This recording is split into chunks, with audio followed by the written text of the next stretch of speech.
আসসালামু আলাইকুম ওয়া রাহমাতুল্লাহি ওয়া বারাকাতুহু।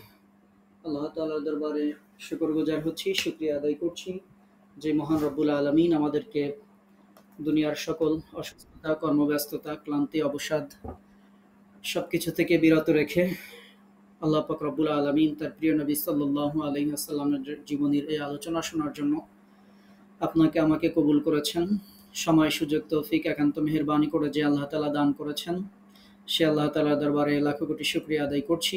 আমরা পড়ছি আলহামদুলিল্লাহ।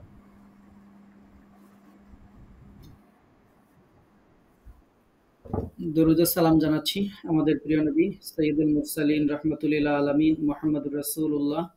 আমরা পড়ছি সাল্লাল্লাহু আলাইহি ওয়াসাল্লাম এর প্রতি। আমাদের আজকের সেমিনারের আলোচ্য বিষয় সিরাতে খাতামুল আম্বিয়া। প্রিয় নবী সাল্লাল্লাহু আলাইহি ওয়াসাল্লামের এই জীবনীর আজকে আমাদের আলোচ্য বিষয় মাদানী অংশ। উপস্থাপনায় আমি ইসমাইল বিন ইব্রাহিম। আমরা শুরু করছি। সর্বপ্রথম সেমিনারের শুরুতে আমরা প্রিয় নবীর প্রতি দরুদ ও সালাম জানাচ্ছি। কবি মতিউর রহমান মল্লিকের ভাষায় বলছি, বাংলাদেশের প্রান্ত হতে সালাম জানাই হে রাসূল।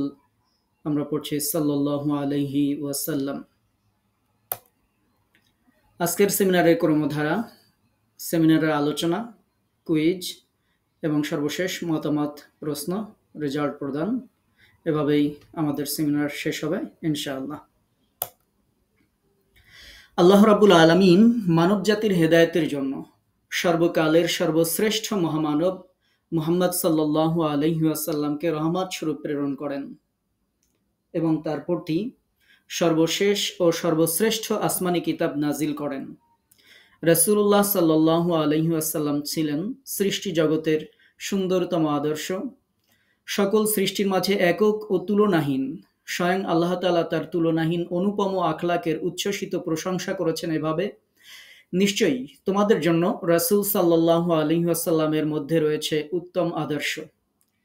মহান আল্লাহ তাআলা তাকে বিশেষ মর্যাদা দান করে বলেছেন, আমি আপনাকে বিশ্ববাসীর জন্য রহমত স্বরূপ প্রেরণ করেছি। সূরা আম্বিয়া আয়াত ১০৭। এজন্য রাসূলুল্লাহ সাল্লাল্লাহু আলাইহি ওয়াসাল্লামের জীবনী অধ্যয়ন করা এবং এর আলোকে জীবন গঠন করা মুসলিম উম্মাহর জন্য আবশ্যক। আজকের সেমিনারে আমরা রাসূলুল্লাহ সাল্লাল্লাহু আলাইহি ওয়াসাল্লামের মাদানী জীবন সম্পর্কে আলোচনা করব ইনশাআল্লাহ। আমাদের আজকের সেমিনারের উদ্দেশ্য মানব হৃদয়ে নবী প্রেম জাগ্রত করা এবং রাসূলুল্লাহ সাল্লাল্লাহু আলাইহি ওয়াসাল্লামের অনুসরণ ও অনুকরণের মাধ্যমে দুনিয়া আখিরাতের কল্যাণ হাসিল করা আমাদের আজকের সেমিনারের উদ্দেশ্য। আলোচনার সুবিধার্থে আমাদের সেমিনারটিকে আমরা দুইটি পর্বে উপস্থাপন করব ইনশাআল্লাহ। প্রথম পর্বে মহানবী সাল্লাল্লাহু আলাইহি ওয়াসাল্লামের মাদানী জীবন এবং দ্বিতীয় পর্বে কুইজ, এমসিকিউ এবং সেটির প্রশ্নোত্তর ও মতামত থাকবে ইনশাআল্লাহ। আমরা আমাদের প্রথম পর্ব শুরু করছি মহানবী সাল্লাল্লাহু আলাইহি ওয়াসাল্লামের মাদানী জীবন। রাসূলুল্লাহ সাল্লাল্লাহু আলাইহি ওয়াসাল্লামের মদিনায় হিজরতের পর থেকে মৃত্যু পর্যন্ত সময়কে মাদানী জীবন বলা হয়। মাদানী জীবনে ইসলাম বিজয়ী শক্তি হিসেবে আত্মপ্রকাশ করে এবং এ সময়েই একটি ন্যায় ইনসাফ ভিত্তিক রাষ্ট্র প্রতিষ্ঠিত হয়, যা পৃথিবীর সর্বশ্রেষ্ঠ রাষ্ট্র হিসেবে স্বীকৃতি লাভ করেছে। এই মাদানী জীবনে আল্লাহ তাআলা রাসূলুল্লাহ সাল্লাল্লাহু আলাইহি ওয়াসাল্লামকে যে মিশন দিয়ে প্রেরণ করেছেন তা পূর্ণতা লাভ করেছে। আজকের সেমিনারে আমরা রাসূল সাল্লাল্লাহু আলাইহি ওয়াসাল্লামের মাদানী জীবনকে তিনটি পর্যায়ে বিভক্ত করে বিভিন্ন ঘটনা সম্পর্কে আলোচনা করব ইনশাআল্লাহ। আমাদের মাদানী জীবনের প্রথম পর্যায়ে আমরা আলোচনা করব প্রথম হিজরি সনের 12ই রবিউল আউয়াল মোতাবেক ৬২২ খ্রিস্টাব্দের ২৩শে সেপ্টেম্বর সোমবার থেকে ৬ষ্ঠ হিজরি জিলকাদ মাসে অনুষ্ঠিত হুদাইবিয়ার সন্ধি পর্যন্ত প্রায় ৬ বছর। এই সময় কাফের ও মুনাফিকদের মাধ্যমে ভিতরে ও বাইরের চক্রান্ত, ষড়যন্ত্র ও সশস্ত্র হামলা সমূহ সংগঠিত হয়। ইসলামকে সমূলে উৎপাটিত করার জন্য এ সময় সর্বমোট ৫০টি ছোট বড় যুদ্ধ অভিযান সমূহ পরিচালিত হয়েছিল। মাদানী জীবনের দ্বিতীয় পর্যায়ে আমরা আলোচনা করব মক্কার মুশরিকদের সাথে সন্ধি চলাকালীন সময়, যার মেয়াদকাল ছিল ৬ষ্ঠ হিজরির জুলকাদ হতে ৮ম হিজরির রমজান মাসে মক্কা বিজয় পর্যন্ত প্রায় ২ বছর। এই সময়ে প্রধানত ইহুদি ও তাদের মিত্রদের সাথে বড়সড় 22টি যুদ্ধ সংঘটিত হয়েছিল। মাদানী জীবনের তৃতীয় পর্যায়ে আমরা আলোচনা করব অষ্টম হিজরিতে মক্কা বিজয়ের পর হতে 11 হিজরিতে রাসূলুল্লাহ সাল্লাল্লাহু আলাইহি ওয়াসাল্লামের মৃত্যু পর্যন্ত প্রায় 3 বছর। এই সময়ে দলে দলে লোকেরা ইসলামে প্রবেশ করতে থাকে। চারিদিক থেকে গোত্র নেতারা প্রতিনিধি দল নিয়ে মদিনায় এসে ইসলাম গ্রহণ করেন। রাসূলুল্লাহ সাল্লাল্লাহু আলাইহি ওয়াসাল্লাম বিদেশি রাজন্যবর্গের নিকটে ইসলামের দাওয়াত দিয়ে দূত মারফত পত্র প্রেরণ করেন। এ সময় কাবাঘরের মূর্তিগুলি অপসারণ করা হয়।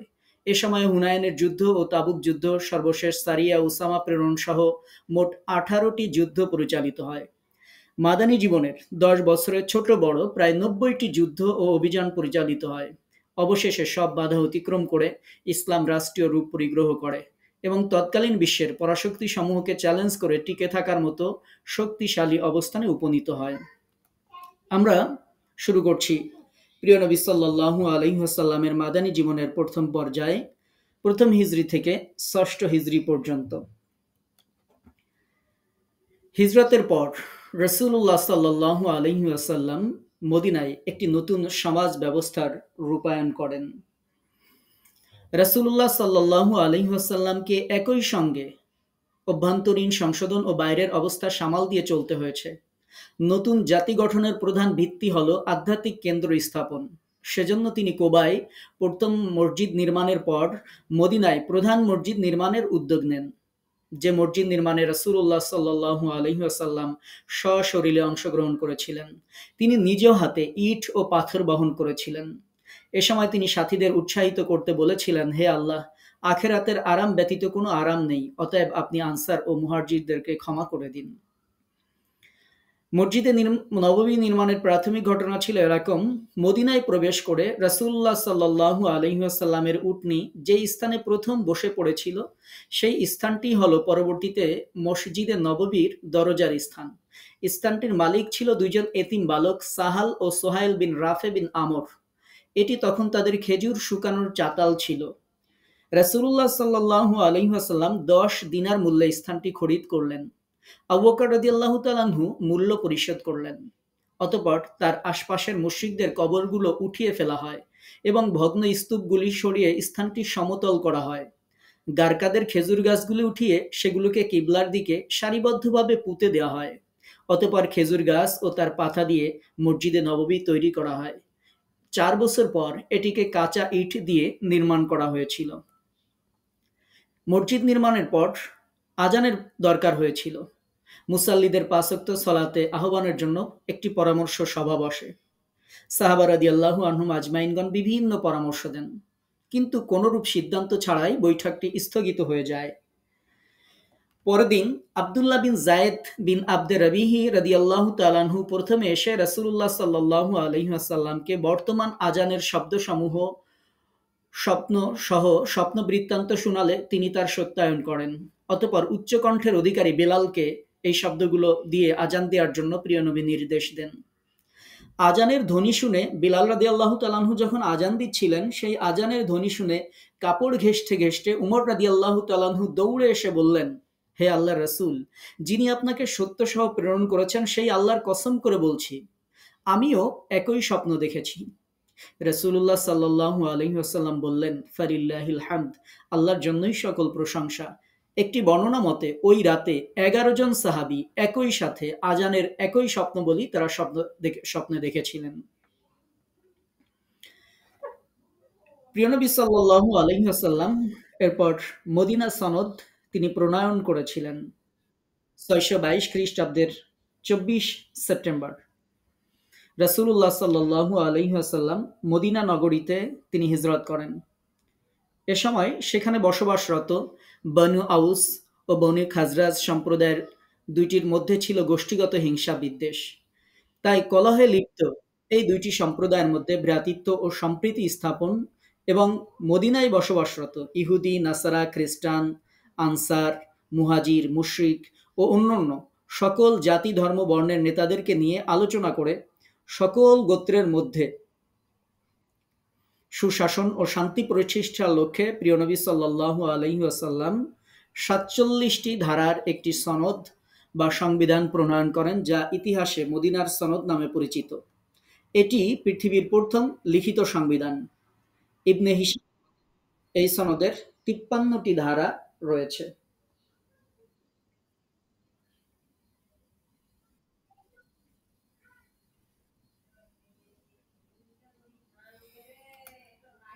আনসার ও মুহাজিরদের মধ্যে ভ্রাতৃত্ব বন্ধন স্থাপন। রাসূলুল্লাহ সাল্লাল্লাহু আলাইহি ওয়াসাল্লাম আনাস বিন মালিকের গৃহে নেতৃস্থানীয় ৯০ জন ব্যক্তির এক আনুষ্ঠানিক বৈঠক আহ্বান করেছিলেন, যেখানে উভয় দলের অর্ধেক অর্ধেক সদস্য উপস্থিত ছিলেন। আনসার ও মুহাজিরদের মধ্যে ইসলামী ভ্রাতৃত্বের বন্ধন স্থাপন করেন এই শর্তে যে তারা একে অপরের দুঃখ বেদনার সাথী হবে। ভ্রাতৃত্ব বন্ধনের এই ঘটনা প্রথম হিজরি সনেই ঘটেছিল, মসজিদে নববী নির্মাণ কালের শেষে অথবা নির্মাণকালে। বিশ্ব ইতিহাসে এটি ছিল অতুলনীয়। রাসূলুল্লাহ সাল্লাল্লাহু আলাইহি ওয়াসাল্লাম তাদের পরস্পর দুজনেরই হবেন, মৃত্যুর পরে পরস্পরের উত্তরাধিকারী হবেন। তবে উত্তরাধিকার লাভের শর্তটি দ্বিতীয় হিজরিতে বদরের যুদ্ধের পর অবতীর্ণ আয়াতের মাধ্যমে রহিত হয়ে যায়। এরপরে প্রিয় নবীকে যুদ্ধের অনুমতি দেওয়া হয়েছিল।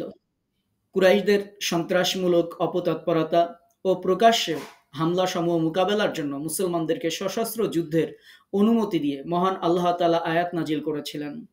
আল্লাহ তাআলা সূরা হাজ এর ৩৯ এবং ৪০ নম্বর আয়াত নাজিল করে বলেছিলেন, যুদ্ধের অনুমতি দেওয়া হলো তাদেরকে যাদের সাথে কাফেররা যুদ্ধ করে, কারণ তাদের প্রতি অত্যাচার করা হয়েছে। আল্লাহ তাদেরকে সাহায্য করতে অবশ্যই সক্ষম। যাদেরকে তাদের ঘর বাড়ি থেকে অন্যায়ভাবে বহিষ্কার করা হয়েছে শুধু এই অপরাধে যে তারা বলে আমাদের পালনকর্তা আল্লাহ। এভাবে আল্লাহ পাক রব্বুল আলামিন যুদ্ধের অনুমতি দিয়ে আয়াত নাজিল করেছিলেন। দ্বিতীয় হিজরির শাবান মাসে কিবলা পরিবর্তন হয়েছিল।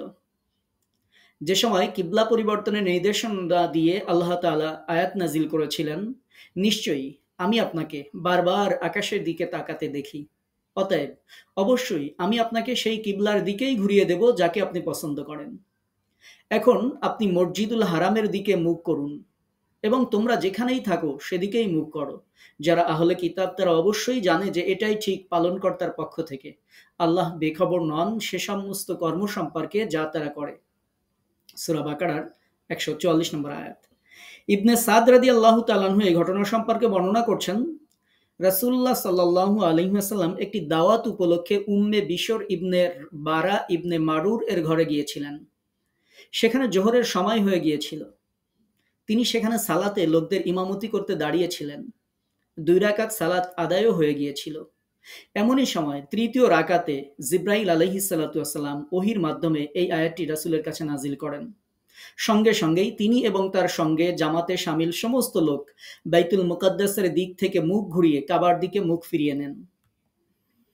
এরপর মদিনা ও মদিনার আশেপাশে এই নির্দেশটি সাধারণভাবে ঘোষণা করে দেওয়া হলো। বারা ইবনে আজিব রাদিয়াল্লাহু তাআলা আনহু বলছেন, এক জায়গায় ঘোষকের কথা এমন অবস্থায় পৌঁছালো যখন তারা রুকু করছিল। নির্দেশ শোনার সাথে সাথেই সবাই সে অবস্থাতেই কাবার দিকে মুখ ফিরালো।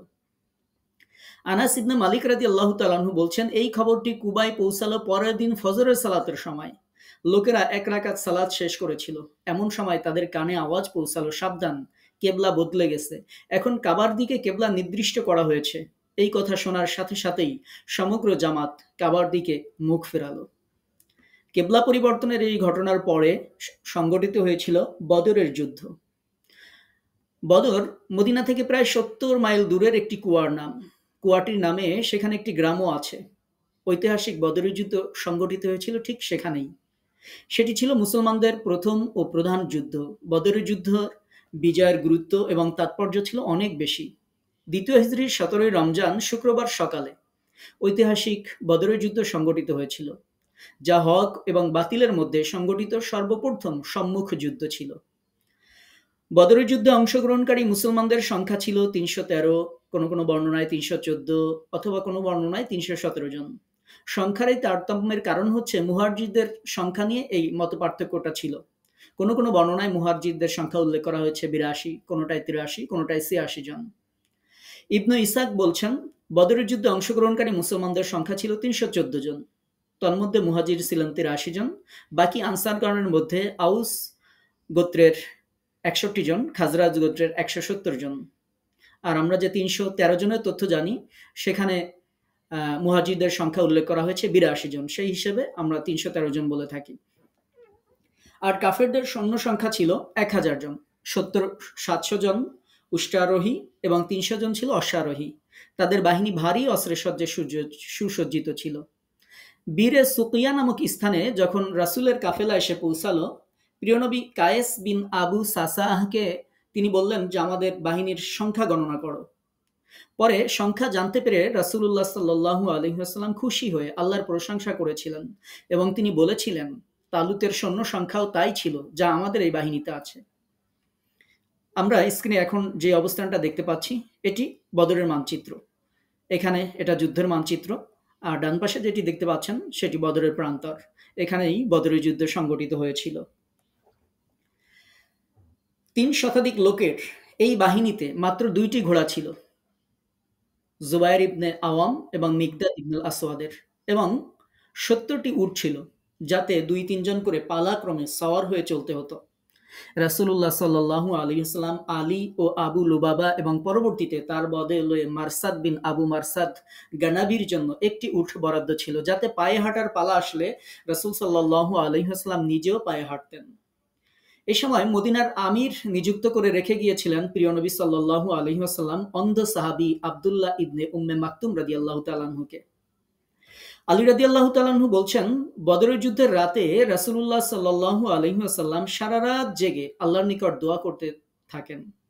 তিনি বলেছিলেন, হে আল্লাহ, আপনি যদি এই দলকে ধ্বংস করে দেন, তাহলে জনপদে আপনার ইবাদত করার মতো আর কেউ অবশিষ্ট থাকবে না। অতঃপর মহান আল্লাহ তাআলা ফেরেশতা অবতীর্ণ করে মুসলমানদেরকে সাহায্য করেছিলেন। পরে মুসলমানরা বিজয় অর্জন করেছিল। আল্লাহ তাআলা সেটি উল্লেখ করেছেন সূরা আনফালের ৯ নম্বর আয়াতে।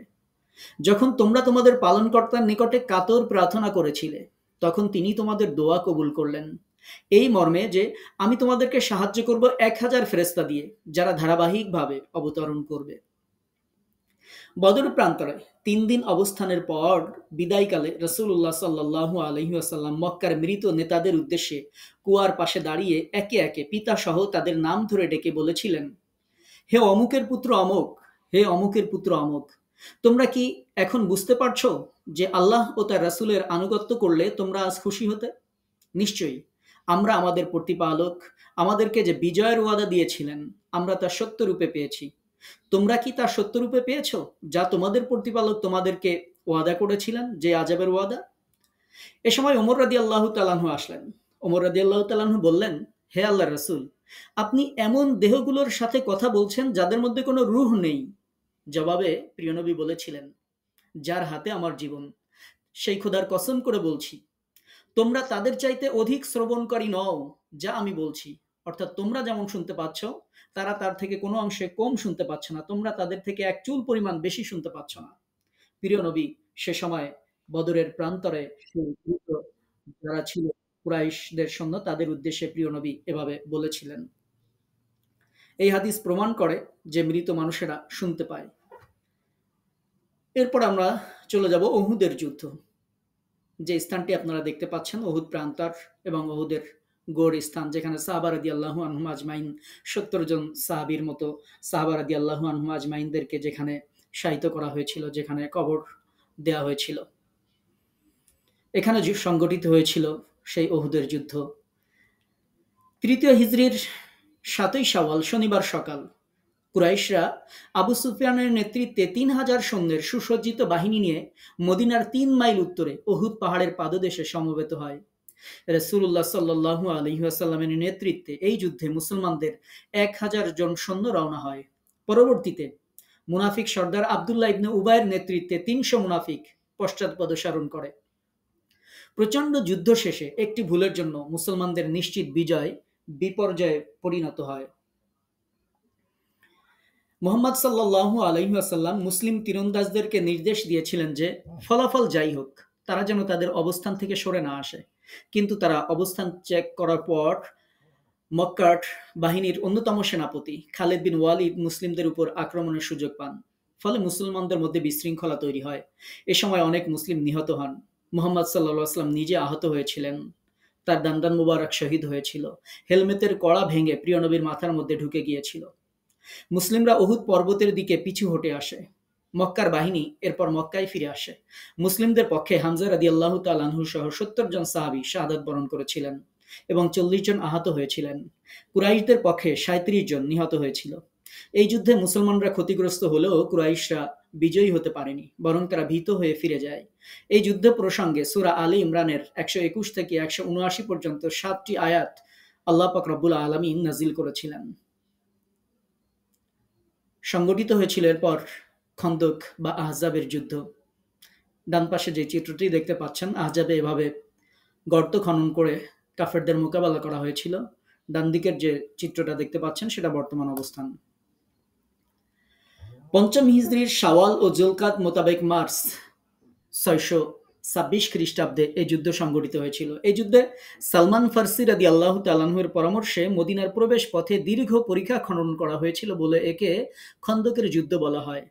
অপরদিকে মদিনা রাষ্ট্রকে সমূলে ধ্বংস করার জন্য কুরাইশদের মিত্র দলসমূহ সম্মিলিতভাবে যুদ্ধে অংশগ্রহণ করেছে বিদায় এই যুদ্ধের যে আরেকটি নাম, যেটা আপনারা স্ক্রিনে দেখতে পাচ্ছেন, এটিকে আহজাবের যুদ্ধ বলা হয়ে থাকে।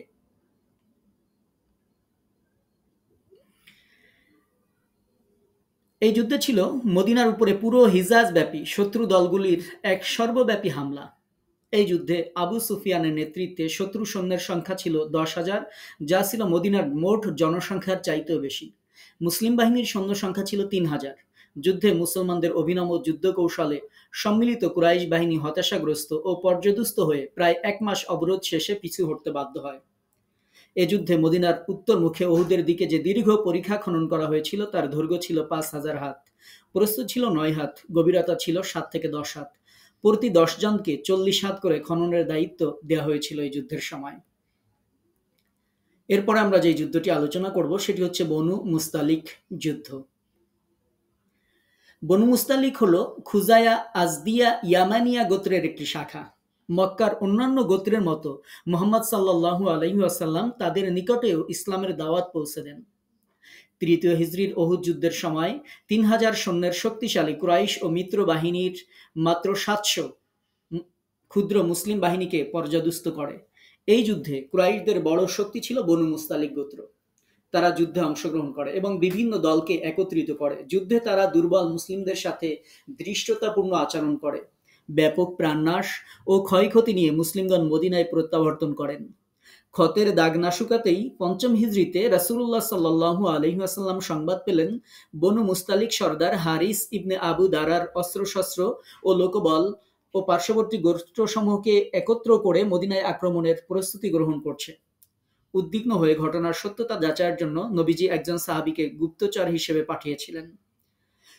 গুপ্তচর সাহাবী ঘটনার সত্যতা নিয়ে ফেরত আসেন এবং জানান তারা মদিনা আক্রমণের ব্যাপারে দৃঢ় প্রতিজ্ঞ। অতীতের উহুদ যুদ্ধের দুঃখ স্মৃতি ও অভিজ্ঞতা বলে ক্ষুদ্র মুসলিম বাহিনী নিয়ে তাদেরকে মদিনায় ঢুকতে বাধা দেয়া বা সম্মুখ যুদ্ধের ফলাফল হতে পারে আরেকটি উহুদ যুদ্ধের পরিণাম। এই ভুলের ক্ষমা নেই, কারণ তারা মুসলিম বাহিনীকে সর্বক্ষেত্রে যুদ্ধক্ষেত্রে মাটি চাপা দিতে পারলেই মদিনায় প্রবেশ করবে, অসহায় নারী পুরুষ শিশু বৃদ্ধকে নির্বিচারে হত্যা করবে, লুণ্ঠন করবে এবং জীবিতদেরকে দাস দাসী বানিয়ে নিয়ে যাবে। এজন্য প্রিয় নবী সাল্লাল্লাহু আলাইহি ওয়াসাল্লাম একটি যুগান্তকারী সিদ্ধান্ত নিলেন। তিনি ঠিক করলেন বনু মুস্তালিক গোত্রের উপর গেরিলা আক্রমণ পরিচালনা করবেন। পঞ্চম হিজরির শাবান মাসের কোনো এক সোমবারে ৭০০ পদাতিক ও ৩০ জন অশ্বারোহীর একটি ছোট বাহিনী নিয়ে তিনি রওনা দিলেন বনু মুস্তালিকের পানে। গোপনে মুসলিম বাহিনী সুবিধাজনক জায়গায় তাদের অবস্থান গ্রহণ করেন এবং বনু মুস্তালিক গোত্রের উপর অতর্কিত গেরিলা আক্রমণ চালান যখন তাদের পশুগুলি পানি পান করছিল। হঠাৎ এমন অভিনব আক্রমণে বনু মুস্তালিক দিশেহারা হয়ে যায়। অস্ত্র হাতে তাদের যোদ্ধারা পাল্টা আক্রমণ করতে থাকে। এই যুদ্ধে তাদের ১০ জন নিহত হয়। কাজেই এই ১০ জন মোটেও বেসামরিক বা সিভিলিয়ান ছিল না, তারা ছিল যোদ্ধা যারা মুসলমানদের মোকাবেলা করেছিল। মুসলমানগণ তাদের ধন সম্পদ বাজেয়াপ্ত করেন, তাদের নারী পুরুষদেরকে বন্দী করেন। ইবনে ইসহাকের মতে যুদ্ধের পর বনু মুস্তালিকের ১০০ জন লোককে মুক্তি দেওয়া হয়েছিল যারা যুদ্ধে বন্দী হয়েছিলেন। পঞ্চম হিজরির ২৯শে রমজান মুসলিমগণ এই যুদ্ধ শেষে মদিনাতে ফেরত আসেন। এই যুদ্ধের একটা ঘটনা না বললে এটি অপূর্ণ থেকে যাবে, তাই বলছি। দাসী থেকে উম্মুল মুমিনিন হয়েছিলেন এই যুদ্ধের সময় জুয়াইরিয়া রাদিয়াল্লাহু তাআলা আনহা। এই যুদ্ধে মুসলিমদের হাতে বনু মুস্তালিকের যে সকল নরনারী বন্দী হয়েছিলেন তাদের মাঝে জুয়াইরিয়া বিনতে হারিস ছিলেন অন্যতম। জুয়াইরা বিনতে হারিস ছিলেন বনু মুস্তালিক গোত্রের সর্দার হারিস ইবনে আবু দারার কন্যা। মুসাফি ইবনে সাফওয়ান ছিল তার পূর্ব স্বামী, যে বনু মুসতালিকের পক্ষে যুদ্ধ করতে এসে নিহত হয়েছিল। এই যুদ্ধে জুয়াইরিয়া বন্দী হয়ে সাবিত ইবনে কায়েস রাদিয়াল্লাহু তাআলা আনহু এর দাসীতে পরিণত হন। যুদ্ধে বন্দী হবার পর তাদেরকে জানিয়ে দেওয়া হয় যে মুকাতাবা চুক্তি অনুযায়ী সে তার অধিকার অর্জনকারী মালিকের সাথে আলাপ আলোচনা করে উভয়ের সম্মত একটি মুক্তি মূল্য নির্ধারণ করবে এবং দাস বা দাসী সেই মুক্তি মূল্য ধীরে ধীরে বা একসাথে পরিশোধ করে নিজেকে মুক্ত করে নেবে। জুয়াইরিয়া বিনতে হারিস সাবিত রাদিয়াল্লাহু তাআলা আনহুর সাথে ৯ উকিয়া স্বর্ণের বিনিময়ে দাসিত্ব থেকে মুক্তির চুক্তি করেছিলেন এবং তিনি স্বীয় মুক্তিপণের ব্যাপারে সাহায্য লাভের আশায় স্বয়ং রাসূলুল্লাহ সাল্লাল্লাহু আলাইহি ওয়াসাল্লামের নিকট উপস্থিত হয়েছিলেন।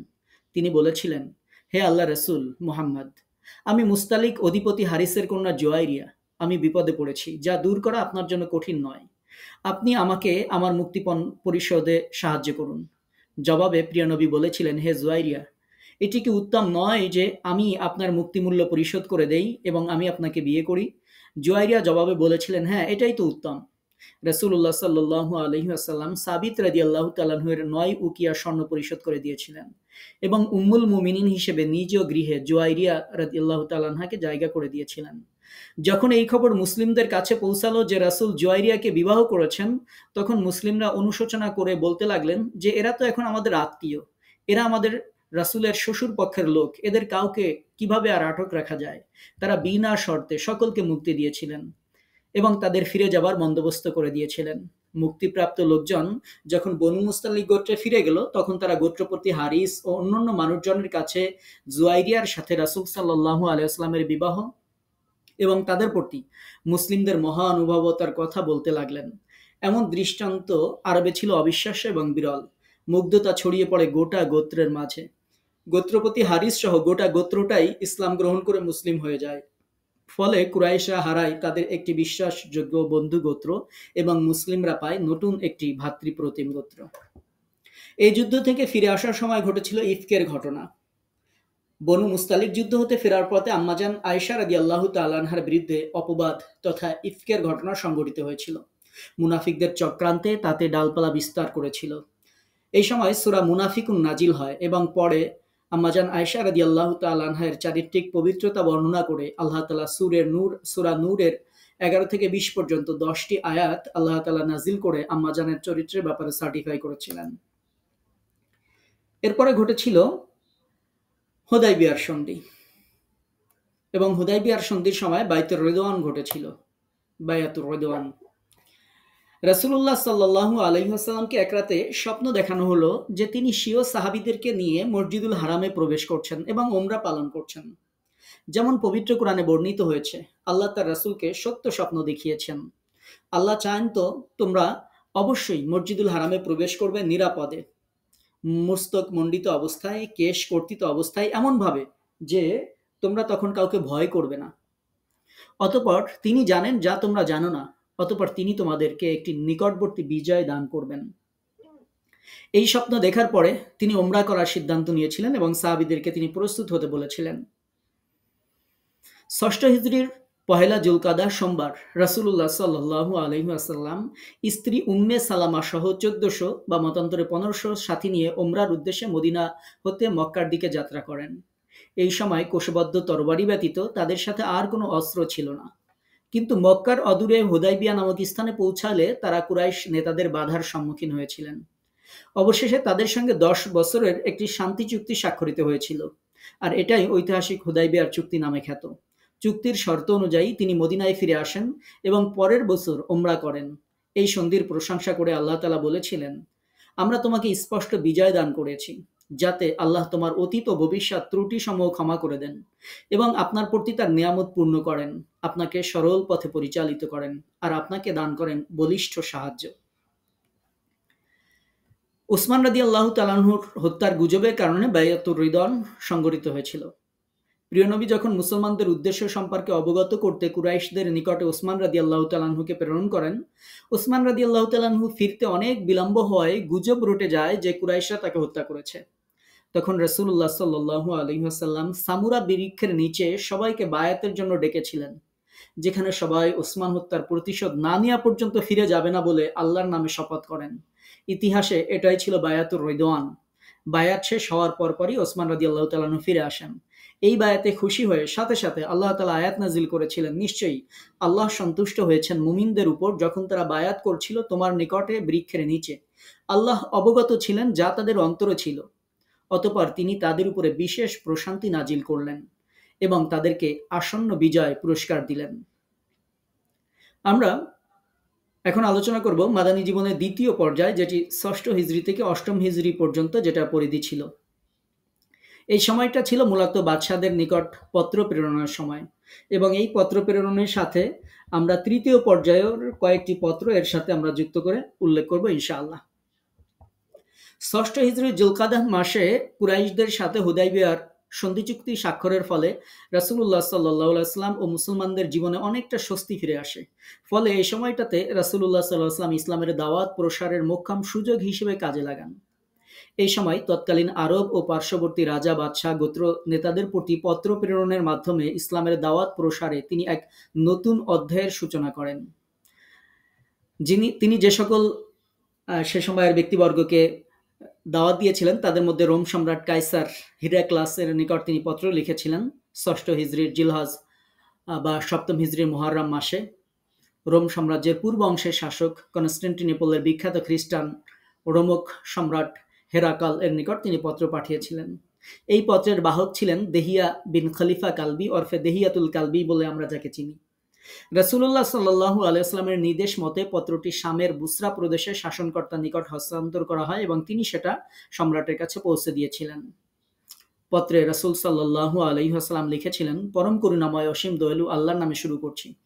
আল্লাহর বান্দা ও তার রাসূল মুহাম্মাদের পক্ষ থেকে রোম সম্রাট হেরাকালের প্রতি শান্তি বর্ষিত হোক ওই ব্যক্তির উপরে যিনি হেদায়েতের অনুসরণ করেন। ইসলাম কবুল করুন, নিরাপদ থাকুন। ইসলাম কবুল করুন, আল্লাহ আপনাকে দ্বিগুণ পুরস্কার দান করবেন। যদি মুখ ফিরিয়ে নেন তাহলে আপনার উপরে প্রজাবৃন্দের পাপ বর্তাবে।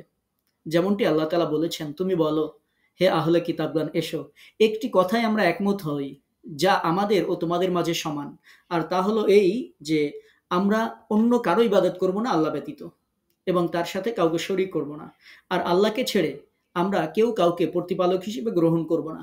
এরপর যদি তারা মুখ ফিরিয়ে নেয় তবে তোমরা বলো, তোমরা সাক্ষী থাকো যে আমরা মুসলিম। রাসূলুল্লাহ সাল্লাল্লাহু আলাইহি ওয়াসাল্লাম পারস্য সম্রাট খসরু পারভেজের নিকট ইসলামের দাওয়াত দিয়ে একটি পত্র প্রেরণ করেছিলেন, যিনি ছিলেন অর্ধেক প্রাচ্য দুনিয়ার অধিপতি এবং মাজুসি বা জারদাশতি ধর্মের অনুসারী, যারা অগ্নিপূজক ছিলেন। সেই পত্রবাহক ছিলেন আব্দুল্লাহ বিন হুযাইফা সাহমী রাদিয়াল্লাহু তাআলা আনহু। প্রিয় নবী চিঠি লিখেছিলেন মিশর ও আলেকজান্দ্রিয়ার খ্রিস্টান সম্রাট জুরাইজ বিন মিনা ওরফে মুকাউইস এর নিকটে। রাসূলুল্লাহ সাল্লাল্লাহু আলাইহি ওয়াসাল্লামের এই পত্রের বাহক ছিলেন হাতিব বিন আবু বালতাহ রাদিয়াল্লাহু তাআলা আনহু। প্রিয় নবী চিঠি লিখেছিলেন ইয়ামামার খ্রিস্টান শাসক হাওয়াহ বিন আলীর নিকটে, যেটির পত্রবাহক ছিলেন আমর আল আমেরি রাদিয়াল্লাহু তাআলা আনহু। প্রিয় নবী চিঠি লিখেছিলেন বালকান বা দামেস্ক এর খ্রিস্টান শাসক হারেস বিন আবু শিমরো আল গাসসানির নিকটে, যেই চিঠির পত্রবাহক ছিলেন বিশিষ্ট সাহাবী সুজা বিন ওয়াহাব আল আসাদি রাদিয়াল্লাহু তাআলা আনহু। প্রিয় নবী দিনের দাওয়াত দিয়ে চিঠি লিখেছিলেন ওমানের সম্রাটের নিকট। ৮ম হিজরি জিলকাদ মাসে ওমানের খ্রিস্টান সম্রাট জাইফার এবং তার ভাই আবদ এর নামে আল্লাহ রাসূল পত্র লিখেছিলেন। সেই পত্রের বাহক ছিলেন হযরত আমর ইবনুল আস রাদিয়াল্লাহু তাআলা আনহু। প্রিয় নবী চিঠি লিখেছিলেন হাবশার সম্রাট নাজ্জাশীর নিকটে। ৯ম হিজরি রজব মাসে তিনি এই চিঠি লিখেছিলেন, যেই চিঠির বাহক ছিলেন আমর বিন উমাইয়া জামরি রাদিয়াল্লাহু তাআলা আনহু। প্রিয় নবী আরও চিঠি লিখেছিলেন ইয়ামানের শাসকের প্রতি। ৯ম হিজরির রমজান মাসে তাবুক যুদ্ধ থেকে ফেরার পথে অথবা ১০ম হিজরির রবিউল আওয়াল মাসে মুসা আল আশআরি রাদিয়াল্লাহু তাআলা আনহু এবং মুয়াজ বিন জাবাল রাদিয়াল্লাহু তাআলা আনহুর মাধ্যমে তিনি এই দাওয়াত প্রেরণ করেছিলেন। প্রিয় নবী আরও চিঠি লিখেছিলেন হিমায়রি শাসকদের নিকটে। জারির ইবনে আবদুল্লাহ বাজালিকে জুলকালা হিমায়রি ও জু আমরের নিকট পাঠানো হয়েছিল। প্রিয় নবী সাল্লাল্লাহু আলাইহি ওয়াসাল্লাম তার দাওয়াত দিয়ে পাঠিয়েছিলেন এবং তারা উভয়েই ইসলাম গ্রহণ করেছিলেন। এরপর সংগঠিত হয়েছিল খাইবারের যুদ্ধ। আপনারা যেটি দেখতে পাচ্ছেন এই স্থানেই, এটি হচ্ছে খাইবার প্রান্তর। এই স্থানেই খাইবারের যুদ্ধ সংগঠিত হয়েছিল। সপ্তম হিজরির মুহাররম মাসে কুরাইশদের সঙ্গে সন্ধি চুক্তির পর সকল ষড়যন্ত্রের মূল খাইবারের ইহুদিদের বিরুদ্ধে এই অভিযান পরিচালিত হয়েছিল। হুদাইবিয়ার সন্ধি ও বায়াতে রিদওয়ানে উপস্থিত খাঁটি ১৪০০ সাহাবীকে নিয়ে রাসূলুল্লাহ সাল্লাল্লাহু আলাইহি ওয়াসাল্লাম স্বয়ং এই অভিযান পরিচালনা করেছিলেন। এই যুদ্ধে মুসলিমদের পক্ষে ১৬ জন শহীদ হয়েছিলেন, আর ইহুদি পক্ষে ৯৩ জন নিহত হয়েছিল। ইহুদিদের বিতাড়িত করার সিদ্ধান্ত নেওয়া হয়েছিল, তবে তাদের আবেদন মতে উৎপন্ন ফসলের অর্ধেক ভাগ দেওয়ার শর্তে তাদেরকে সেখানে বসবাস করার সাময়িক অনুমতি দেওয়া হয়েছিল। রাতের বেলা এই যুদ্ধের ঘটনাটি ছিল এরকম: এই যুদ্ধের পূর্ববর্তী রাতে প্রিয় নবী বলেছিলেন, কাল সকালে আমি এমন একজনের হাতে পতাকা দেব যে আল্লাহ এবং তার রাসূলকে ভালোবাসে এবং যাকে আল্লাহ ও তার রাসূলও ভালোবাসেন। সকালে সবাই রাসূলের দরবারে উপস্থিত। নেতৃস্থানীয় প্রত্যেক সাহাবীর ধারণা ছিল পতাকা হয়তো তার কাছেই আসবে। এমন সময় প্রিয় নবী বললেন, আলী ইবনে আবু তালিব কোথায়? সবাই বলল, চোখের অসুখের কারণে তিনি পিছনে পড়েছেন। প্রিয় নবী বললেন, তার কাছে লোক পাঠাও, তাকে আমার কাছে নিয়ে এসো। অতঃপর তাকে আনা হলো। প্রিয় নবী তার মুখের পবিত্র লালা তার চোখে লাগিয়ে দিয়েছিলেন এবং তার জন্য আল্লাহর কাছে সুস্থতার জন্য দোয়া করেছিলেন। ফলে তিনি এমনভাবে সুস্থ হয়ে গিয়েছিলেন যেন ইতিপূর্বে কখনোই তার চোখে কোনো অসুখই ছিল না। অতঃপর প্রিয় নবী তার হাতে পতাকা দিয়ে বললেন, ধীরে সুস্থে এগিয়ে যাও, যতক্ষণ না তাদের এলাকায় অবতরণ করো। এরপর আলী রাদিয়াল্লাহু তাআলা আনহুর হাতে উক্ত দুর্গের পতন হয় এবং মুসলমানদের বিজয় অর্জিত হয়। এর পরবর্তী সময়ে প্রিয় নবীকে বিষ প্রয়োগের হত্যার চেষ্টা করা হয়েছিল। খাইবার বিজয়ের পর রাসূল সাল্লাল্লাহু আলাইহি ওয়াসাল্লাম যখন একটু নিশ্চিত হলেন, তখন বিতাড়িত বনু নজির গোত্রের অন্যতম নেতা ও কোষাধ্যক্ষ সাল্লাম বিন মিশকামের স্ত্রী জয়নাব বিনতুল হারেস তাকে বকরির ভুনা রান হাদিয়া পাঠায়। সে আগে জেনে নিয়েছিল যে প্রিয় নবী সাল্লাল্লাহু আলাইহি ওয়াসাল্লাম রানের গোশত পছন্দ করেন। এজন্য উক্ত মহিলা এই রানে ভালোভাবে বিষ মাখিয়ে দিয়েছিল। রাসূল সাল্লাল্লাহু আলাইহি ওয়াসাল্লাম গোশতের কিছু অংশ চিবিয়ে ফেলেন, কিন্তু তিনি গিলে ফেলেননি। অতঃপর তিনি বললেন, এই হাড় আমাকে বলছে যে সে বিষ মিশ্রিত। নবীজি তখন উক্ত মহিলাকে ডেকে জিজ্ঞেস করলে সে কৈফিয়ত দিয়ে বলল, এর দ্বারা আমার উদ্দেশ্য ছিল এই, যদি এই ব্যক্তি বাদশাহ হন তাহলে আমরা তার থেকে নিষ্কৃতি পাব, আর যদি নবী হন তাহলে তাকে বিষয়টি জানিয়ে দেওয়া হবে। আর অন্য একটি বর্ণনায় পাওয়া যায় যে আমরা চেয়েছিলাম যদি আপনি মিথ্যাবাদী হন তাহলে আমরা নিষ্কৃতি পাবো, আর যদি আপনি সত্যি নবী হন তাহলে এই বিষ আপনার কোনো ক্ষতি করতে পারবে না। প্রিয় নবী তাকে ক্ষমা করে দিয়েছিলেন। এরপর সপ্তম হিজরির সফর মাসের শেষ ভাগে প্রিয় নবী সাল্লাল্লাহু আলাইহি ওয়াসাল্লাম এই সব অভিযান সমাপ্ত করে মদিনায় ফিরে এসেছিলেন। মদিনায় ফিরে আসার পরে এরপর আমরা আলোচনা করব প্রিয় নবীর মাদানী জীবনের তৃতীয় পর্যায়, যেটি ছিল অষ্টম হিজরিতে মক্কা বিজয়ের পর হতে 11 হিজরিতে রাসূলুল্লাহ সাল্লাল্লাহু আলাইহি ওয়াসাল্লামের মৃত্যু পর্যন্ত প্রায় ৩ বছর, যেটা মক্কা বিজয় দিয়ে শুরু হয়েছিল। প্রিয় নবী অষ্টম হিজরির জমাদুল উলা মোতাবেক আগস্ট-সেপ্টেম্বর রাসূল সাল্লাল্লাহু আলাইহি ওয়াসাল্লাম যায়েদ বিন হারেসার নেতৃত্বে রোমানদের বিরুদ্ধে ৩,০০০ সৈন্যের একটি বাহিনী প্রেরণ করেছিলেন। বসরার রোমক গভর্নর শুরহাবিল বিন আমর গাসসানির নেতৃত্বে রোমকদের ছিল প্রায় ২ লাখের খ্রিস্টানের এক বিশাল সৈন্যবাহিনী। এ সময় প্রিয় নবী বলেছিলেন, যদি জায়েদ শহীদ হয়ে যায় তবে তার স্থলে জাফর বিন আবু তালিব সেনাপতি হবে। যদি সেও শহীদ হয়ে যায় তাহলে আবদুল্লাহ বিন রাওয়াহা সেনাপতি হবে। বাইতুল মুকাদ্দাসের নিকটবর্তী মুতা নামক স্থানে সংগঠিত ভয়াবহ ও অসম এই যুদ্ধে সেনাপতি জায়েদ বিন হারেসা, অতঃপর জাফর বিন আবু তালিব, অতঃপর আবদুল্লাহ বিন রাওয়াহা পরপর ৩ জন সেনাপতি শাহাদাত বরণ করেছিলেন। সে সময় উপস্থিত সকলের পরামর্শে খালিদ বিন ওয়ালিদ রাদিয়াল্লাহু তাআলা আনহু সেনাপতি হয়েছিলেন এবং তার হাত ধরেই বিজয় অর্জিত হয়েছিল। আমরা এখন আলোচনা করব মক্কা বিজয় নিয়ে। প্রিয় নবী সাল্লাল্লাহু আলাইহি ওয়াসাল্লাম যে সময় মক্কা বিজয় করেছিলেন সেটি ছিল অষ্টম হিজরির ৭ রমজান মোতাবেক ৬২৯ খ্রিস্টাব্দের ২৯শে ডিসেম্বর শুক্রবার ১০,০০০ সাহাবী নিয়ে প্রিয় নবী মদিনা হতে রওনা হন এবং ১৭ রমজান মোতাবেক ৬৩০ খ্রিস্টাব্দের ৮ জানুয়ারি সোমবার এক প্রকার বিনা যুদ্ধে মক্কা বিজয় সম্পন্ন হয়। মুসলিম পক্ষে দল ছুট ২ জন শহীদ এবং কাফের পক্ষে অতি উৎসাহী হয়ে অগ্রবর্তী ১২ জন নিহত হয়েছিল।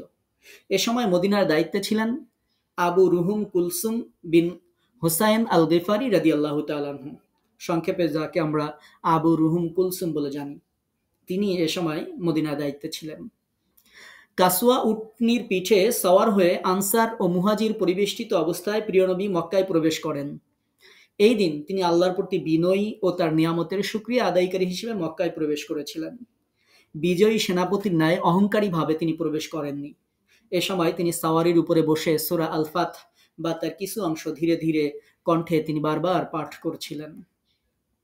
অতঃপর তিনি মসজিদুল হারামে প্রবেশ করেন। হাতের মাথা বাঁকানো লাঠি দিয়ে হাজরে আসওয়াদ চুম্বন করেন। তারপর বাইতুল্লাহ তাওয়াফ করেন। এ সময় কাবা গৃহের ভিতরে এবং বাইরে ৩৬০টি মূর্তি ছিল। প্রিয় নবী হাতের লাঠি দ্বারা এগুলো ভাঙতে থাকেন এবং কোরআনের সে সময়ের নিম্নোক্ত আয়াতটি তিনি পড়তে থাকেন, তুমি বলো হক এসে গেছে, বাতিল দূরীভূত হয়েছে, নিশ্চয়ই বাতিল দূরীভূত হয়েই থাকে। তিনি আরো পড়েন, তুমি বলো হক এসে গেছে এবং বাতিল আর না শুরু হবে আর না ফিরে আসবে, অর্থাৎ সত্যের মোকাবেলায় মিথ্যা এমনভাবে পর্যদস্ত হয় যে তা কোনো বিষয়ের সূচনা বা পুনরাবৃত্তির যোগ্য থাকে না। প্রিয় নবী এ সময় কাবার ছাদে আজান ধ্বনির ব্যবস্থা করেছিলেন। জোহরের অক্ত সমাগত হয়েছিল। রাসূল সাল্লাল্লাহু আলাইহি ওয়াসাল্লাম বেলাল রাদিয়াল্লাহু তাআলা আনহুকে নির্দেশ দিলেন কাবার ছাদে দাঁড়িয়ে আজান দিতে। শুরু হলো বেলালের মনোহরণী কণ্ঠের গুরু গম্ভীর আজানের ধ্বনি। শিরকি জাহিলিয়াত খান খান হয়ে ভেঙে পড়ল তাওহীদ ও রিসালাতের গগন বেদী আওয়াজে। মক্কার পাহাড়ে উপত্যকায় সেই আওয়াজ ধ্বনিত প্রতিধ্বনিত হয়ে চলে গেল দূর থেকে বহু দূরে। ছবি ও মূর্তিহীন কাবা পুনরায় ইব্রাহিমী যুগের আসল চেহারা ফিরে পেল। বেলালি কণ্ঠের এই আজান ধ্বনি যেন তাই খোদ কাবারই কণ্ঠস্বর। মুমিনের হৃদয়ে তা এনে দিল এক অনাবিল আনন্দের অব্যক্ত মূর্ছনা, এক অনুপম আবেগের ব্যঞ্জনাময় অনুভূতি। ২৫০০ বছর পূর্বে নির্মিত ইব্রাহিম ও ইসমাইলের স্মৃতিধন্য কাবার পাদদেশে মাকামে ইব্রাহিমে দাঁড়িয়ে সালাতের ইমামতি করবেন ইসমাইলের সন্তান মুহাম্মদ বিন আবদুল্লাহ রাসূলুল্লাহ সাল্লাল্লাহু আলাইহি ওয়াসাল্লাম।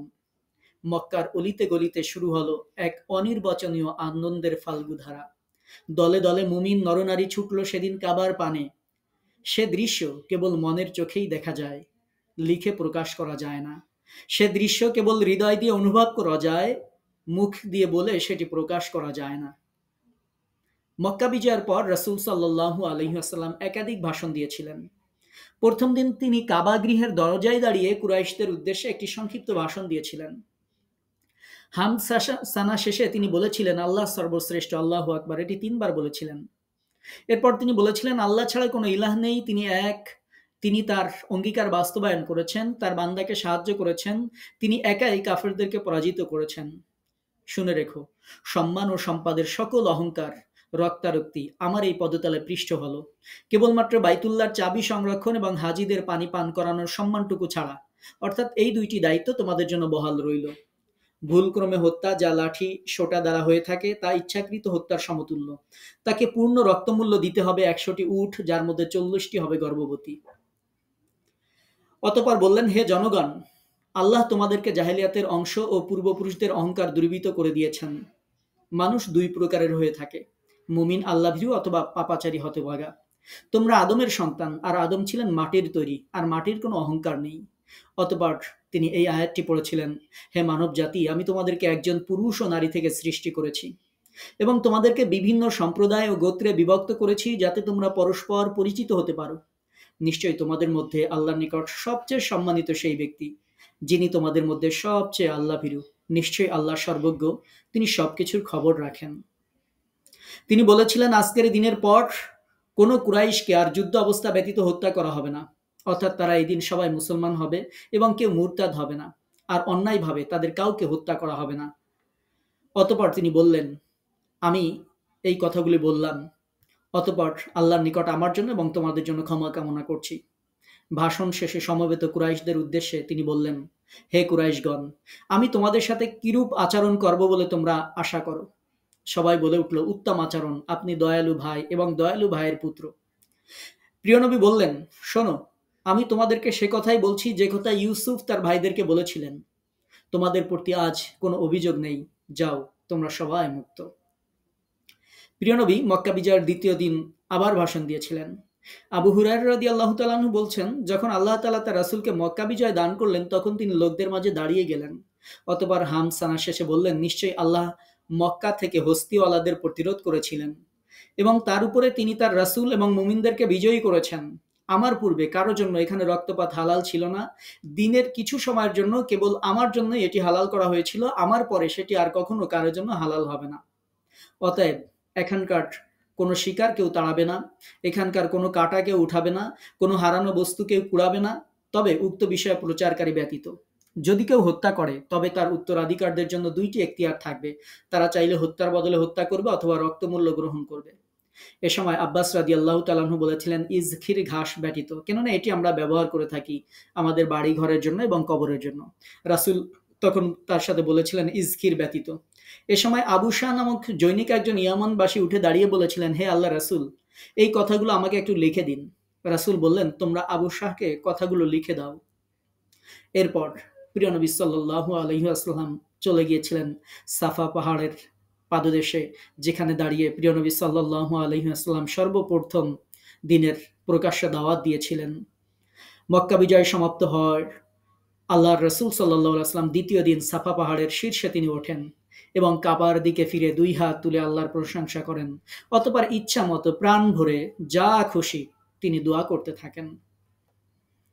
প্রিয় নবী সাল্লাল্লাহু আলাইহি ওয়াসাল্লাম যে সাধারণ ক্ষমার ঘোষণা দিয়েছিলেন, কিন্তু কিছু মানুষকে তিনি এই সাধারণ ক্ষমা দেননি, যাদের রক্তকে মূল্যহীন ঘোষণা করা হয়েছিল। মক্কা বিজয়ের দিন প্রিয় নবী বড় বড় পাপীদের মধ্যে 9 জনের রক্তকে মূল্যহীন ঘোষণা করেছিলেন এবং কঠোর নির্দেশ জারি করেছিলেন যে এরা যদি কাবার গিলাফের নিচেও আশ্রয় নেয় তথাপি তাদেরকে হত্যা করবে। এই 9 জন ছিল আব্দুল্লাহ বিন সাদ বিন আবু সারা। তিনি ছিলেন ওসমান গনি রাদিয়াল্লাহু তাআলা আনহুর দুধ ভাই, পরে মুসলমান হয়েছিলেন। রাসূল সাল্লাল্লাহু আলাইহি ওয়াসাল্লামের ওহী লেখকদের মধ্যেও ছিলেন, কিন্তু তারপরে তিনি মুরতাদ হয়ে কুরাইশদের কাছে ফিরে এসেছিলেন। আরেকজন ছিল আব্দুল্লাহ বিন খাতাল। এই ব্যক্তি মুসলমান হওয়ার পর রাসূল সাল্লাল্লাহু আলাইহি ওয়াসাল্লাম তাকে যাকাত সংগ্রহের জন্য প্রেরণ করেছিলেন। সেখানে তিনি তার মুসলিম গোলামকে হত্যা করেন, অতঃপর মুরতাদ হয়ে মুশরিকদের সাথে মিশে যায়। সে কাবা গৃহের গিলাফ ধরে ঝুলছিল। একজন সাহাবী দৌড়ে এসে রাসূলকে এই খবরটি দিলেন, ইয়া রাসূলুল্লাহ, আব্দুল্লাহ বিন খাতাল কাবা ঘরের গিলাফ ধরে ঝুলে আসে। প্রিয় নবী দৃঢ় কণ্ঠে বলেছিলেন, তাকে সেখানেই হত্যা করো। আর দুইজন ছিলেন আব্দুল্লাহ বিন খাতালের দুই দাসী, যারা রাসূল সাল্লাল্লাহু আলাইহি ওয়াসাল্লামকে ব্যঙ্গ করে বিভিন্ন জায়গা গান গেয়ে বেড়াতো। পঞ্চম ব্যক্তি ছিল হুয়াইরিস বিন নুকাইস বিন ওয়াহাব। সে মক্কায় রাসূল সাল্লাল্লাহু আলাইহি ওয়াসাল্লামকে কঠিনভাবে কষ্ট দিত। এই ব্যক্তি মক্কা থেকে মদিনায় প্রেরণের সময় রাসূলের কন্যা হযরত ফাতেমা রাদিয়াল্লাহু তাআলা আনহা এবং উম্মে কুলসুম রাদিয়াল্লাহু তাআলা আনহাকে তীর মেরে উটের পিঠ থেকে ফেলে দিয়েছিল।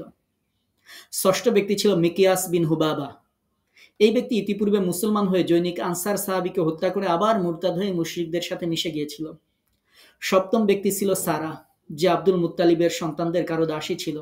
এই দাসী সেই দাসী যে গোপনে হাতেব ইবনে আবি বালতার পত্র সে বহন করেছিল।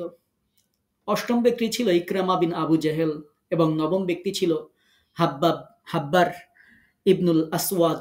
এই ব্যক্তি রাসূল সাল্লাল্লাহু আলাইহি ওয়াসাল্লামের গর্ভবতী কন্যা যায়নাব রাদিয়াল্লাহু তাআলা আনহাকে হিজরতের সময় তার হাওদায় বর্ষা নিক্ষেপ করেছিল, যাতে আহত হয়ে তিনি উটের পিঠ থেকে নিচে পাথরের উপর পড়ে গিয়েছিলেন এবং তার গর্ভপাত হয়ে গিয়েছিল। এদের এই 9 জনের মধ্যে 4 জনকে হত্যা করা হয় এবং বিভিন্ন ঘটনার পরিপ্রেক্ষিতে তাদের আবেদনের পরিপ্রেক্ষিতে মুসলিম হওয়ার কারণে বাকি 5 জনকে প্রিয় নবী সাল্লাল্লাহু আলাইহি ওয়াসাল্লাম ক্ষমা করে দিয়েছিলেন। মক্কা বিজয়ের পর প্রিয় নবী সেখানে 19 দিন অবস্থান করেছিলেন। এ সময়ের মধ্যে তিনি সদা সর্বদা মানুষকে তাকওয়ার উপদেশ দিতেছিলেন, হেদায়েতের সুস্পষ্ট নিদর্শনা দিতে থাকেন। উসাইদ আল খুজাইকে দিয়ে হারাম শরীফের নতুন সীমানা স্তম্ভগুলো খাড়া করেছিলেন। ইসলামের প্রচারের জন্য মূর্তি ভেঙে ফেলার জন্য চারিদিকে ছোট ছোট সেনাবাহিনী প্রেরণ করেছিলেন এবং ঘোষকের মাধ্যমে মক্কার অলিতে গলিতে প্রচার করে দিয়েছিলেন, যে ব্যক্তি আল্লাহ এবং আখিরাতের উপরে বিশ্বাস রাখে সে যেন তার বাড়িতে যত মূর্তি রক্ষিত আছে সে যেন সেগুলোকে ভেঙে ফেলে। এরপর সংগঠিত হয়েছিল হুনাইনের যুদ্ধ। 8ম হিজরির শাওয়াল মাস হাওয়াজেন ও সাকিফ গোত্রের আত্মগর্বী নেতারা মক্কা হতে আরাফাতের দিকে 10 মাইলের কিছু বেশি দক্ষিণ পূর্বে হুনাইন উপত্যকায় মালিক বিন আউফের নেতৃত্বে 4000 দুর্ধর্ষ সেনার সমাবেশ ঘটায়।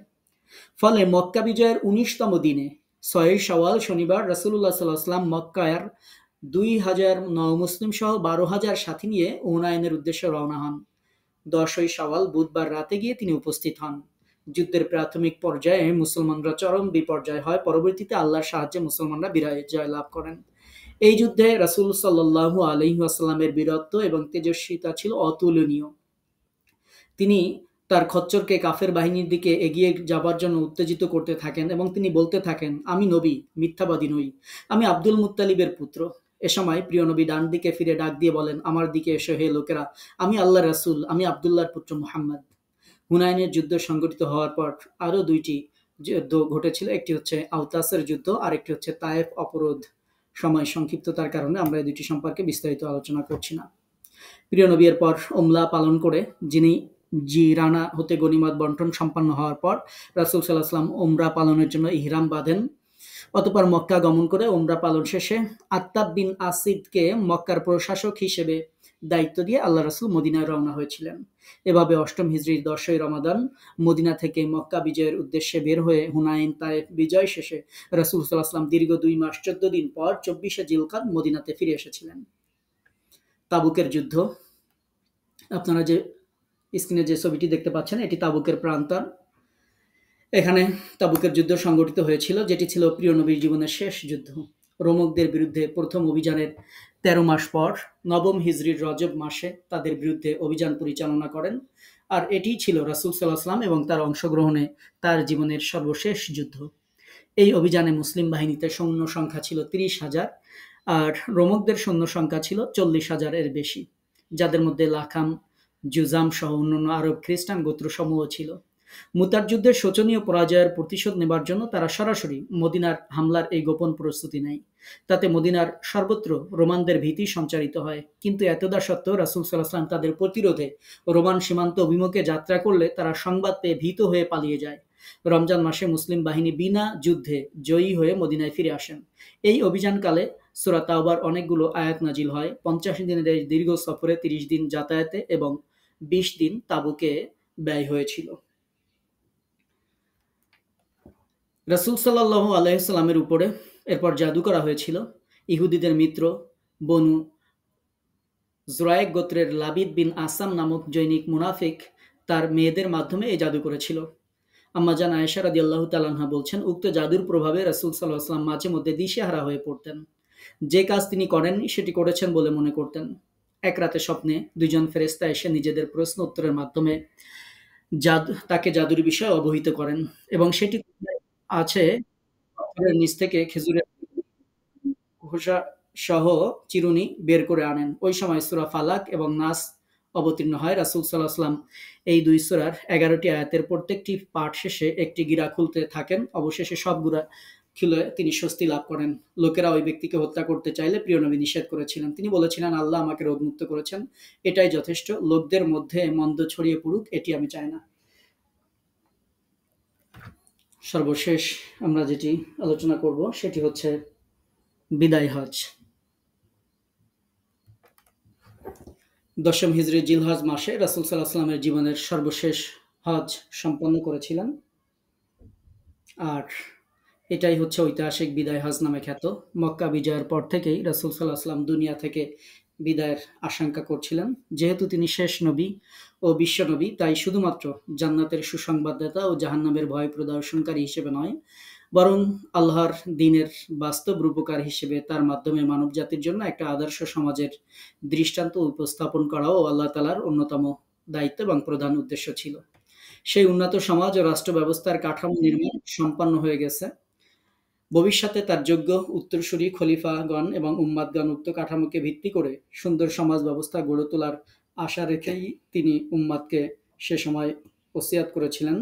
বিদায় হজের 2টি জায়গাতে প্রিয় নবী সাল্লাল্লাহু আলাইহি ওয়াসাল্লাম বক্তব্য দিয়েছিলেন, যার একটি হচ্ছে ইরবাজ বিন সারিয়া রাদিয়াল্লাহু তাআলা আনহু বলছেন, রাসূল একদিন আমাদেরকে নিয়ে ফজরের সালাত আদায় করলেন, আমাদের দিকে মুখ ফিরে বসলেন, অতঃপর আমাদেরকে এমন মর্মস্পর্শী ভাষায় ওয়াজ করলেন যে আমাদের চক্ষুগুলো অশ্রু সজল হয়ে গেল, হৃদয়গুলো ভীত বিহ্বল হয়ে গেল।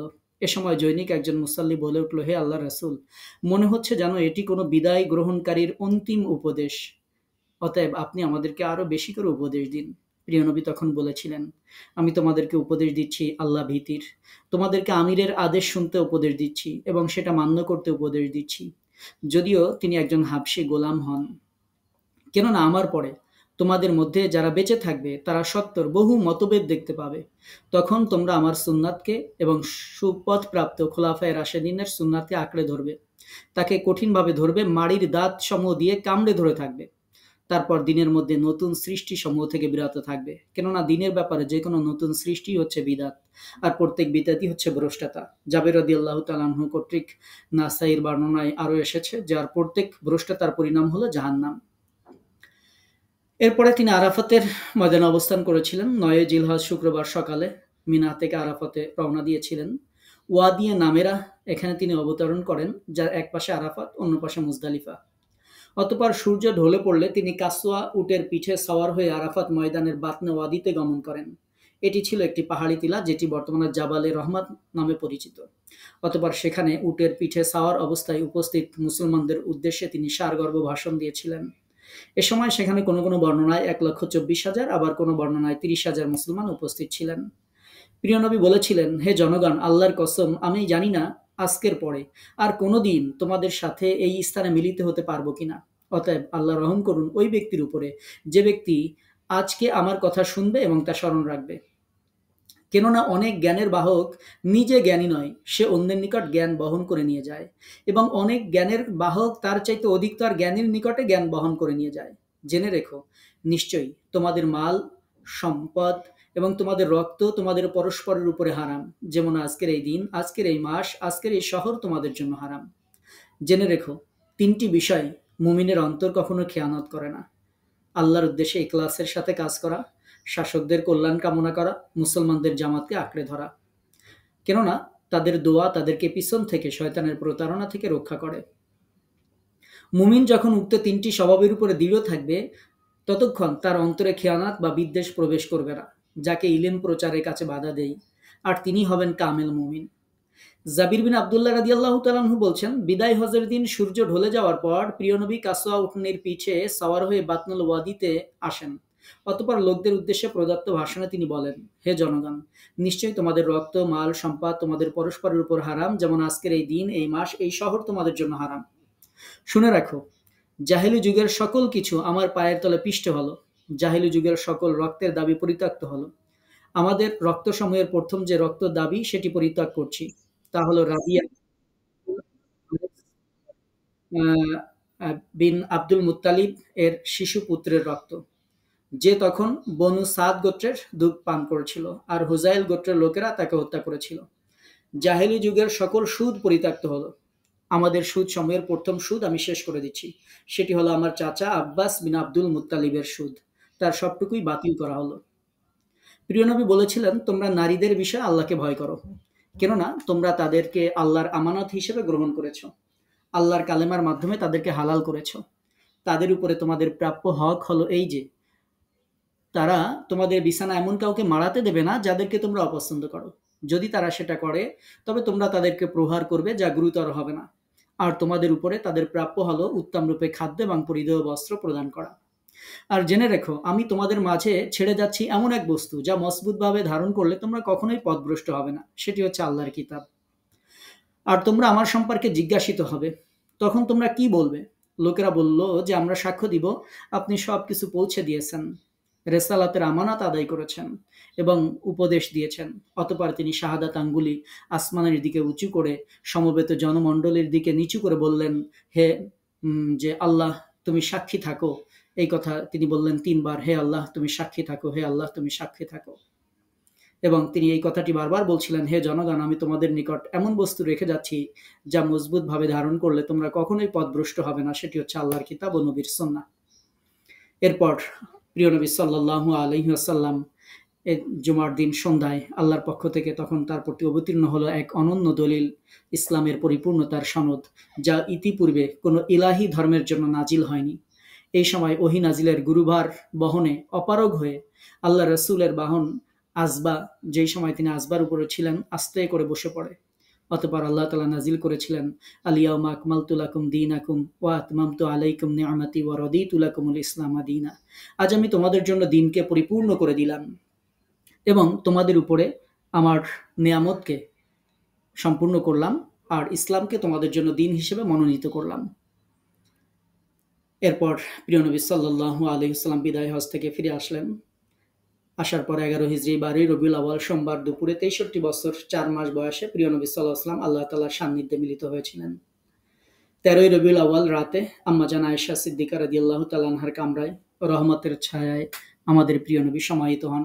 এভাবে সমগ্র জাহানকে কাঁদিয়ে চিরদিনের জন্য বিদায় নেন সমগ্র জগতের রহমত মুহাম্মদুর রাসূলুল্লাহ সাল্লাল্লাহু আলাইহি ওয়াসাল্লাম। আমাদের প্রিয় নবী হযরত মুহাম্মদ সাল্লাল্লাহু আলাইহি ওয়াসাল্লাম ছিলেন বিশ্ব নবী হিসেবে সকলের ভালোবাসার পাত্র, স্বামী হিসেবে ছিলেন প্রেমময়, পিতা হিসেবে ছিলেন স্নেহের আধার, বন্ধু হিসেবে ছিলেন বিশ্বস্ত। উপরন্তু তিনি ছিলেন সফল ও আদর্শ ব্যবসায়ী, দূরদর্শী সংস্কারক, বীর যোদ্ধা, নিপুণ সেনানায়ক, নিরপেক্ষ বিচারক ও মহান রাজনীতিক। এছাড়াও আরও অনেক মহৎ গুণের অধিকারী ছিলেন আমাদের প্রিয় নবী। সর্বক্ষেত্রে তিনি সততা, নিষ্ঠা ও অপূর্ব সাফল্য সহকারে তার কর্তব্য সম্পাদন করেছেন। এজন্য কোরআন মাজিদে আল্লাহ তাআলা তাকে রাহমাতুল লিল আলামিন, সাইয়্যিদুল মুরসালিন, উসওয়াতুন হাসানা বলে উল্লেখ করেছেন। দুনিয়াতে তিনি প্রেরিত হয়েছিলেন সিরাজুম মুনিরা হিসেবে। তিনি সমাজ থেকে অন্যায়, অত্যাচার, অন্ধকার দূরীভূত করে সাম্য, সত্য ও ন্যায়ভিত্তিক সমাজ তিনি গড়ে গেছেন আমাদের জন্য। তার 63 বছরের এই জীবনের অনুপম শিক্ষাই আমাদের আদর্শ, আমাদের পাথেয়। আল্লাহ তাআলা আমাদেরকে নববী জীবনের শিক্ষায় উদ্দীপ্ত হয়ে পরবর্তী দিনগুলো অতিবাহিত করার তৌফিক দান করুন। আমরা পড়ছি আমিন। ওমা তাওফিকি ইল্লা বিল্লাহ। আমরা একটু দীর্ঘ আলোচনার জন্য দুঃখিত। আমরা সংক্ষেপ করার চেষ্টা করেছি। এরপরেও দেখা গেছে যে কোনটা রেখে কোনটা বলি এরকম একটা অবস্থা, যার কারণে আমাদের আলোচনাটা 1 ঘন্টা হয়েছে। তো আমরা এখন দ্বিতীয় পর্বে চলে এসেছি। দ্বিতীয় পর্বে এমসিকিউ। এখন আমরা এমসিকিউ পরীক্ষাতে যাব। আপনারা পরীক্ষাতে অংশ নেবেন ইনশাআল্লাহ। পরীক্ষার নিয়মাবলী আমি সংক্ষেপে বলে দিচ্ছি। আপনাদের যে প্রশ্নগুলো থাকতে পারে সেগুলো এরকম যে কয়টা প্রশ্ন থাকবে। আমাদের 25টি প্রশ্ন থাকবে। কত নাম্বার হবে? 50 নাম্বার। পরীক্ষার সময় কতটুকু হবে? এটা হবে 25 মিনিট। আমরা কিভাবে পরীক্ষায় প্রথম, দ্বিতীয় এবং তৃতীয় নির্ধারণ করব?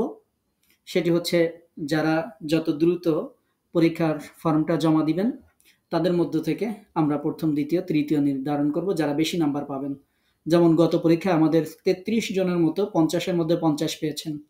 আমরা তাদের মধ্য থেকে 10 জনকে পুরস্কৃত করছি। সেই 10 জন যারা যে 50-ই 50 পেয়েছেন, 33 জনের মধ্যে প্রথম যে 10 জন জমা দিয়েছিলেন। তো আমরা এভাবে প্রথম, দ্বিতীয়, তৃতীয় নির্ধারণ করব। রেজাল্ট কখন জানাবেন? রেজাল্ট আপনি নিজেই পরীক্ষা দেওয়ার পরে দেখতে পারবেন, অথবা আমরা আমাদের পরীক্ষা শেষে সাথে সাথে রেজাল্ট জানিয়ে দিব। পুরস্কার প্রাপ্তদের নামীয় তালিকা কিভাবে পাবো? আপনারা যে মেসেজগুলো আপনাদেরকে দেওয়া হয়েছিল তার নিচে আমাদের একাডেমির নোটিফিকেশন অপশন মানে নোটিশ অপশনে যাবেন আমাদের ওয়েবসাইটের। সেখানে গেলে আপনারা যে পুরস্কার প্রাপ্ত যাদের তালিকা তারা আপনারা সে তালিকাটা খুব সুন্দরভাবে সেখানে দেখতে পাবেন। কতজনকে পুরস্কার দিব? আপাতত আমরা আগেরটা থেকে 10-12 জন, এটা থেকে 10-12 জন, 24-25 জনের মধ্যে আমরা পুরস্কার দিব। পুরস্কার কিভাবে হাতে পাবো সেটাও দেখাচ্ছি।